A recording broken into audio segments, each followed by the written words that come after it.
सफ़र में कुछ ऐसा हुआ जिसकी वजह से मुझे बस से उतरकर मेडिकल शॉप ढूंढनी पड़ी और वो वजह थी मेरी बेटी की दाँत का दर्द।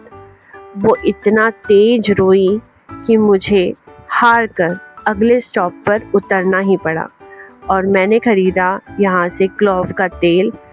अब मुझे यहाँ से लेनी थी दूसरी बस और ये बस जाने वाली थी धर्मशाला।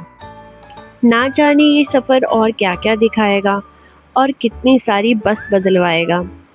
अब हमने ली दूसरी बस और बस में बैठकर बेटी के दांतों में मैंने ये ऑयल लगाया। ये लौंग का तेल होता है, इससे दांत का दर्द छूमंतर हो जाता है।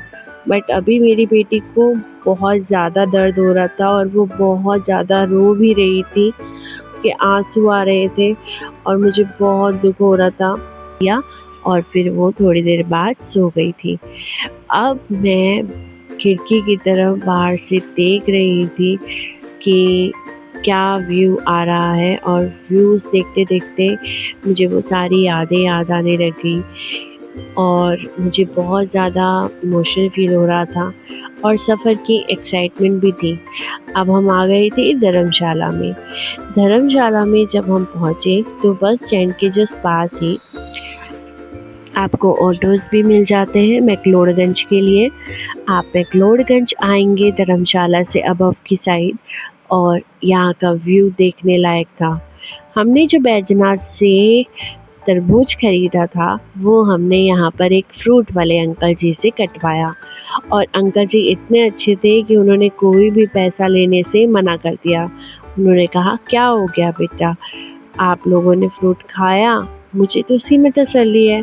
फिर हमने उन्हें इसी फ्रूट्स में से ही कुछ टुकड़ा भी दिया और कहा वैजनाथ जी का प्रसाद समझ के खा लीजिए और हमने उन्हें बहुत ज़्यादा थैंक यू भी कहा। बहुत ही स्वीट अंकल थे और बहुत ज़्यादा हेल्पफुल लगे और मुझे सच बताऊं तो पूरे ट्रिप में सबसे अच्छी बात इन अंकल जी की ही लगी कि इंसान है और इंसान की हेल्प नहीं करेंगे तो किस बात के इंसान। और नव्या का दांत का दर्द यूं ही छूमंतर हो गया था तो मुझे बहुत अच्छा लग रहा था और अब वो फ्रूट्स खा रही थी। आज के लिए इतना ही। अब नेक्स्ट व्लॉग में पूरा व्लॉग दिखाऊंगी धर्मशाला का। ऐसे ही मेरे साथ जुड़े रहिए और सपोर्ट कीजिए।